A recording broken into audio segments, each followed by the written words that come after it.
Hello and welcome to another episode of Disney Movie Investigation. If this is your first time watching, welcome to the show. This is a special bonus episode where we take a look at the shows that we remember growing up. On this bonus episode, we're exploring the world of Star Wars as we take a look at the animated series Ewoks. And I will ask if you are enjoying these videos to please hit that subscribe button. That way you'll be notified with each new video. But for now, sit back and enjoy this episode of Disney Movie Investigation. So like I said, today we are covering Ewoks, and this is obviously based on the Star Wars universe created by George Lucas. The series itself was developed by Paul Dini and Bob Carew, and the production companies were Nelvana, Lucasfilms, and Wang Films Production. The series aired from September 7th, 1985 to December 3rd, 1986, and it aired on ABC. In terms of the production history, after the success of Return of the Jedi, George Lucas busied himself with an array of projects. In 1984, Lucas decided to go back to the Star Wars well by bringing Star Wars animation to television. Lucas brought in Canadian studio Nelvana to develop Ewoks, but was not allowing any of the major Star Wars characters to appear in the series. The reason for this was he did not want to impact future film ideas to conflict with the series, and for the series to have its own stories. Ewok stories were influenced by Pogo, Lord of the Rings, and Carl Banks' Uncle Scrooge comic book stories.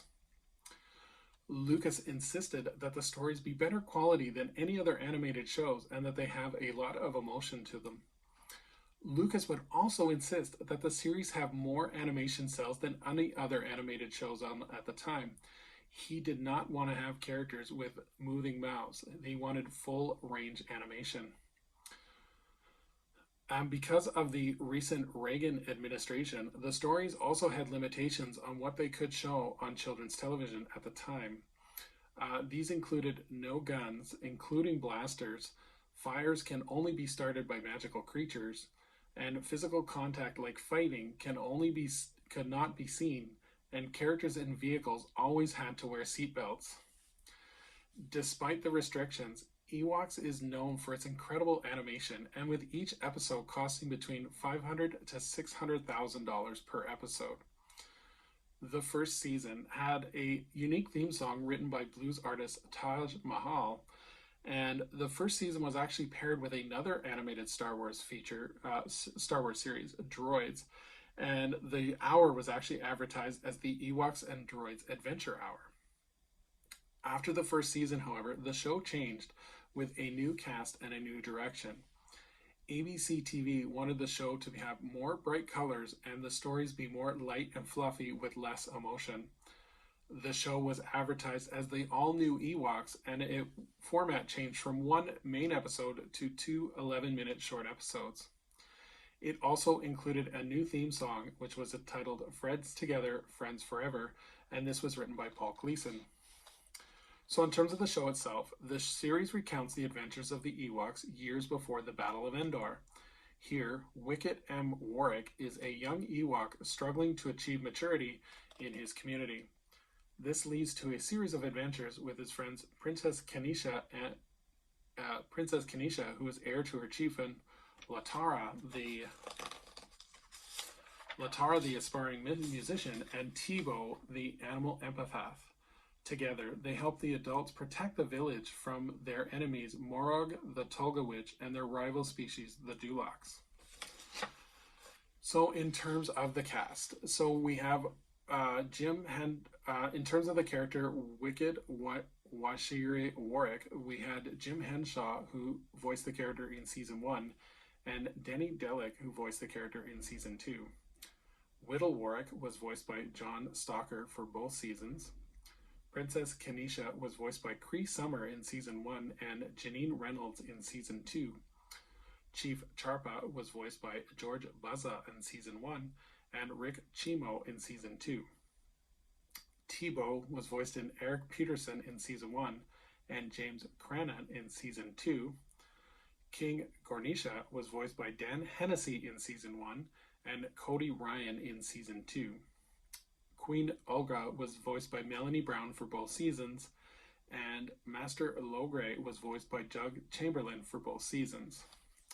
In terms of the legacy of this series, so elements of this series was actually incorporated into other Star Wars media, including the books The Guide to the Star Wars Universe and the Star Wars Encyclopedia. Duloc was actually shown in Coruscant in Chapter 21 on the series Clone Wars, and the series has been released on VHS tapes as episode packages, as well as Kenner produced a series of action figures for the series in 1985.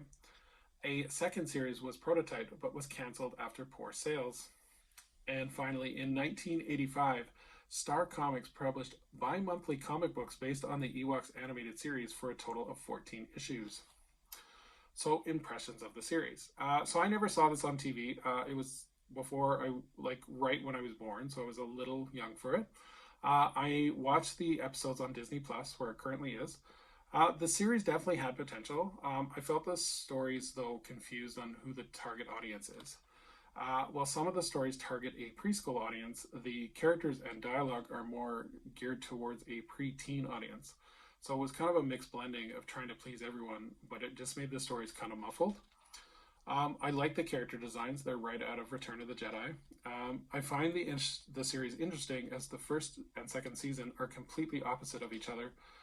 The first season is more about tales that people can learn from, like acceptance and sharing and working together. But during the second season, the characters seem to go age up a bit, as well as they go towards more of the comedy aspect and don't worry so much about learning lessons or teaching a moral story. Definitely recommend it, though, to any Star Wars fan, as I think it's a great, interesting part of the Star Wars universe. And it's a great kind of a time capsule to see where Star Wars was during the early 80s, as it was never more popular at that point. So definitely recommend you checking it out. It is currently on Disney Plus right now. So thank you so much for joining us here on Disney Movie Investigation. I would invite anyone to please leave a comment below on what they think of the animated series Ewoks. If they have any favorite memories, please feel free to share. So as we look forward to next month's bonus episode, we're going to explore the world of a teenage team of superheroes as we take a look at the original Mighty Morphin Power Rangers. So until next time, I hope you have a magical day, and we will see you real soon.